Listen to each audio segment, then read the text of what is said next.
जीवावर आलं होतं माझ्या तरी. माझ्या सवयीमुळे ह्याला गंज पकडून हे आता खराब होत आलेलं. नमस्कार मंडळी, कसे आहात? तर काय झालं माहिती आहे, हा जो माझा फरशी पुसायचा मॉप आहे ना, त्याचं भांडं कणी असं फिरत नव्हतं. त्यामुळे कापडानं कणी खाली बसून पुसत जायचं कणी जीवावर आलं होतं, कारण सवय पण मोडली होती.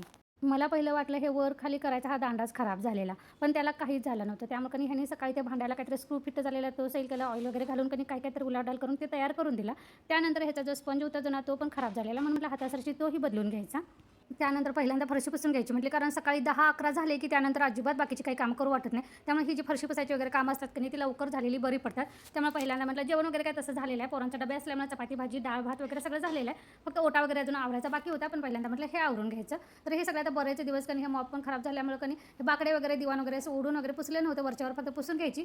तर इथे बघा हे फिश टँक ओढताना असं कणी काम करायला गेलं की कांड होऊन जातं सगळं. ते फिश टँकमधलं थोडं ग्लासवर पाणी असेल ना त्या स्पंजवर वगैरे पडलं होतं, ते सगळं पुसून घेतलं आणि दिवाण हलवल्यावर बघा ही इथलं कणी असे साहित्य कुठं पडते कसं पडते की काम आहेत, काय ते कागद तरी असते नाही तर पेन्सिल तरी असते, खोडलंबर तरी असते, इथून खाली कसं जाते ना हे समजत नाही. ते सगळं झाडून घेतलं, पुसून घेतलं फरशा. त्यानंतर तसंच इथं कणी आता म्हटलं फरशा वाळतोपर्यंत ते झाडांची कामं करून घ्यायची. किती छान फुलं लागायला चालू झालीत बघितलीस तर. ह्यानं रात्री कणी काल खत टाकायचं माझं राहून गेलं होतं, तिकडल्या झाडांना टाकून झालं होतं. रात्री तसंही ह्यानी पाणी घातलं होतं, फक्त माती काल थोडीशी इथे कणी पसरवली होती, अजून थोडीशी इथे टाकून घ्यायची.